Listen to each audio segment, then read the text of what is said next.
ఉదదిలోన నీళ్లు ఉప్పులుగా చేసి పసిడి కలుగువాని పిపిన చేసి బ్రహ్మదేవు సేత బదడైన సేతరా విశ్వదాభిరామ వినురవేమ. బ్రహ్మదేవుడు అపారమైన సముద్రాన్ని సృష్టించాడు. కానీ దానిలో నీరు తాగడానికి వీలు లేకుండా ఉప్పుగా ఉంచాడు. అలాగే ఒక సంపన్నుడిని పుట్టించి పిసినిగొట్టువానిగా మార్చాడు.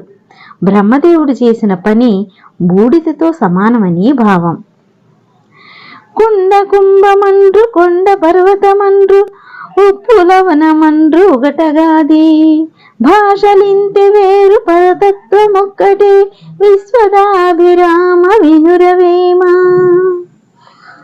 సంస్కృతములో కుండను కుంభమంటారు, ఉప్పును లవణమంటారు, కొండను పర్వతం అంటారు. ఇక్కడ భాష మాత్రమే వేరు, కానీ అసలు పదార్థం ఒక్కటే. అలాగే మీరు రామ అనండి, యేసు అనండి, అల్లా అనండి, నానక్ అనండి, కేవలం పేర్లు మార్చే కానీ పరమాత్ముడు ఒక్కటే.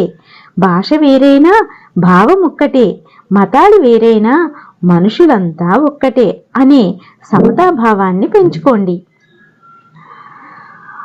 పశులవన్నీ నేరు పాలెలొక్కటి పుష్పజాతి వేరు పూజ ఒకటి దర్శనంబులారు దైవంబు ఒక్కటి విశ్వదాభిరామ వినురవేమ. మనుషులంతా ఒకటే. పశువులు వేరు వేరు రంగులతో ఉన్నా ఎప్పటికీ అవి ఇచ్చే పాలు మాత్రం తెల్లగానే ఉంటాయి. అలాగే మనుషులు వివిధ వర్ణాల వారైనా మనసులు ఒకటిగా మసులుకోవాలంటాడు వేమన. పువ్వులు వేరు వేరు రంగులతో ఉన్నా పూజకు వినియోగపడటంతో అన్నీ ఒక్కటే కదా. జీవు చంపుటెల్ల శివభక్తి తప్పుటే జీవు నరసికనుడు శివుడి యగును జీవుడు శివుడను సిద్ధంబు తెలియరా విశ్వదాభిరామ వినురవేమ. జీవుడికి శివుడికి మధ్య భేదం లేదు. తరచి చూస్తే జీవుడే శివుడు, శివుడే జీవుడు. ఏ జీవిని హీనంగా చూడరాదు. జీవిని చంపడం అంటే శివభక్తి తప్పడమే. జీవహింస మహాపాపం అన్నారు పెద్దలు.